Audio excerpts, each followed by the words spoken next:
සුබ දවසක් ඔයාලා හැමෝටම. ඔන්න අදත් ලස්සන ගාඩන් එකක් පෙන්වන්න තමා මේ හදන්නේ. මුලින්ම පෙන්වන්නේ මේ කෝලියාස් නැත්නම් ඉස්සර කිව්වේ මේවට විල්ලුද කියලානේ. බලන්නකෝ ලස්සනට හැදිලා වැටකටත් හොඳයි මේ විල්ලුද මේ වගේ හිටව ගත්තාම. ඊට පස්සේ තියෙනවා මොනර කුඩුම්බිය. ඊට පස්සේ මම හිතන්නේ ඩේසි පැල තාම පැලවේගෙන එනවා. මේ බලන්නකෝ මේ කහ පාට මල් යායේ ලස්සන. ඒක ලස්සනට පිපිලා මල් තියෙනවා හැම ඉත්තකම වගේ.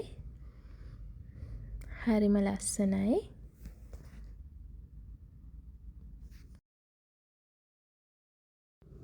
මෙතන කෝලියාස් වර්ග කීපයක්ම තියෙනවා.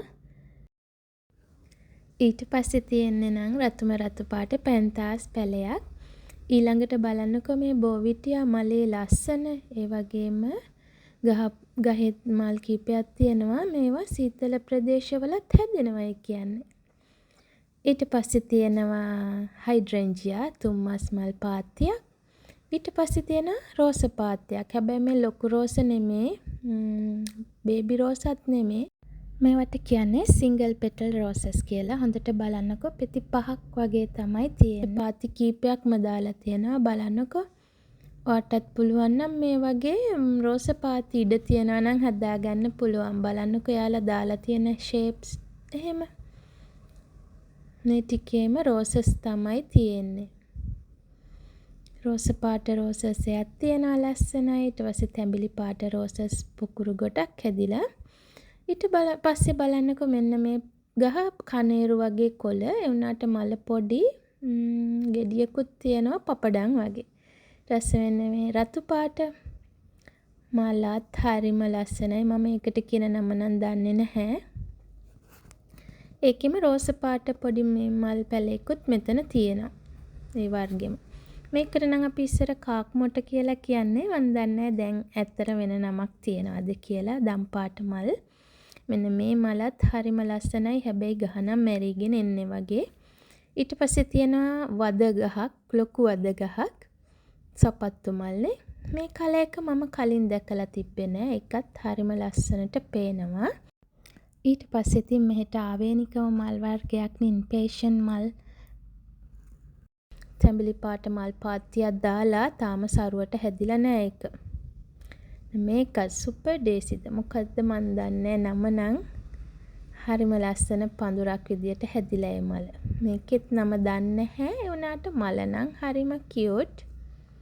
ඒකෙත් පාත්තියක් දාලා ඊට පස්සේ ඔන්න ඩේලියා එහෙම නැත්නම් ඩාලියා. මල් ඔක්කොම වැස්සට බිමට නැමිලා තමයි තියෙන්නේ. මේ මොකද මේ දවස්වල මෙහෙටත් වහිනවා. වැස්සට ඉතින් මල් පොඩ්ඩක් මල් වලට පොඩ්ඩක් සවුත්තු වෙනවා ඉතින්. එතනත් පාට කීපයක මල් තියෙනවා ඉතින් ලස්සනයි. ඔක්කොම මල්ලා තාම මොකද ඉර එළිය වැටිලත් නැහැනේ. ඒ හින්දා යාලා තාම බිම බලාගෙන තමයි ඉන්නේ. ඉර ආවම තමයි යාලා නැකිටලා hina වෙන්නේ. මෙතනත් ඉතින් දිගටම රෝස පාට කහ පාට ලස්සන මල් ටිකක් තියෙනවා. ඉතින් මට කියන්න බැරි වුණානේ මේ කොහෙද කියලා. මේ තමයි දික්කොය. දික්කොයත් සීතල ගොඩනුවරඑළිය තරම් සීතල නැති වුණත් සාමාන්‍ය තරමේ සීතල ප්‍රදේශයක්. ඉතින් අපි නම් මේ ඉන්නේ නම් සීබෑන් ගෙස්ට් එකේ BOC බැංක් එකෙන් කරන ගෙස්ට් හවුස් එක. බැංක් එකේ වැඩ කරන අයට ඉතින් ඒක අඩු රේට් වලට ගන්න පුළුවන්. මේ බලන්නකෝ කහ පාට ඩාලියා මල. ඊට පස්සේ තියෙන ඉතින් ඉම්පේෂන් මල් යායක් කිව්වොත් හරි. මේ මල් වර්ග ඉතින් උයන් වතු වලට ගොඩාක් අලංකාරයක් ගෙන දෙන හරිම ලස්සන මල් වර්ගයක්නේ. බලන්නකෝ ඉතින් මෙතන නම් හරියට සමනලියෝ රෑනක් ගහේ එල්ලිලා ඉන්නා වගේ තමයි මට නම් පේන්නේ. මෙතන නම් හරියට පාරාදිසියක් වගේ පේනවා. හැබැයි ඉතින් ඉම්පේෂන්ට් කියන්නේ ඉවසිල්ලක් නෑ කියන එකනේ. ඇත්තටම මේ මල් දැක්කම ඉතින් ඉවසිල්ලක් නෑ තමයි. ඊට පස්සේ තියෙන්නේ පැන්තාස් මල් පාත්තියක්. ඒකෙත් එක එක කලර්ස් වලින් තියෙනවා පේනවා. ඒ වුණාට තාම හරියට සරුවට හැදිලා නෑ. පඳුරු තමයි ඒවා හැදෙන්නේ. ඊට පස්සේ ආයෙම මේ තියෙන හයිඩ්‍රේන්ජියලු. මේ ඉම්පේෂන් මල් පාතියක් තැඹිලි පාට එකයි. මෙන්න මේ බලන්නකෝ ඉතින් රෝස පාට එක. රෝස පාට මල් පාත්තය නම් ටිකක් හොඳට හැදිලා. ඊට පස්සේ මෙතන තියෙන දිය කූඩලු. බලන්නකෝ දිය කූඩලු ලස්සනට උසට පඳුරු විදියට හැදිලා හරිම උසට හැදෙනවා. අපේ නම් ඉතින් පෝච්චි වලනේ හදාගන්නේ නේද? බලන්නකෝ ඉතින් මෙතන හරිම උසට සරුවට හැදිලා තියෙනවා. ඒතර මං හිතන්නේ මේවා මෙහෙ නිකන් හැදෙනවා. මොකද ඒ දේශගුණයට.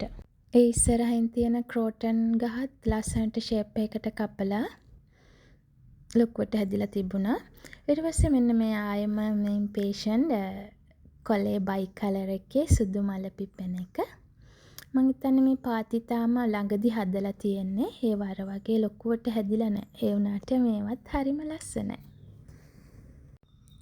මේ වගේ දීප්තිමත් වර්ණ වලින් දීප්තිමත් පාට මල් වත්තකට ඉතින් කවුද ආස නැත්තේ? බලන්නකෝ මෙන්න මේ කහ පාට මල් කුමාරිය. මම මේ වගේ නම නම් දන්නේ නැහැ. ඒ වුණාට මේ මලුත් හරිම ලස්සනයි.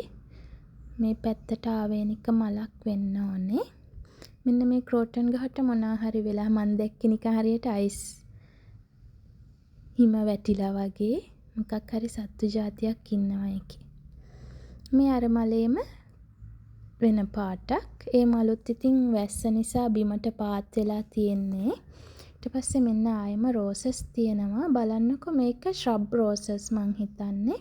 ඒක අර ඉස්සෙල්ලා පෙන්වුවට වැඩිය petals වැඩි. ඒ වුණාට normal roses වගේ නෙමේ ඒවා. මෙන්න මෙතනත් ආයෙ තියෙනවා පොකුරු රෝස. මේ වගේතර semi single petal roses වෙන්න ඕනේ. මොකද ඒ වගේ පෙති ගොඩක් නැහැ. රෝසස් වර්ග කීපයක්ම තියෙනවනේ ඉතින් මේ වගේ රෝස පාත්ති දැක්කහම මටත් හිතෙනවා අපේ ගාඩන් එකෙත් මේ වගේ රෝසස් තියෙනවා නම් කොච්චර හොඳද නේද? මේ රෝසස් නම් නිතරම මල් පිපෙන ඒවා නඩත්වත් පහසුයි. මේ වගේ පාත්තියක් හදාගන්න පුළුවන් නම් කොච්චර හොඳද නේද? මෙන්න මෙතන නම් තියෙනවා හයිබ්‍රිඩ් රෝසස්. ඒ කියන්නේ ඒ තරම් ලොකු නැහැ වුණාට නුවරඑළිය තරම් විශාල මල් නම් මෙතන නෑ. ඒ වුණාට පාට ලස්සන රෝසස් මෙතනත් තියෙනවා.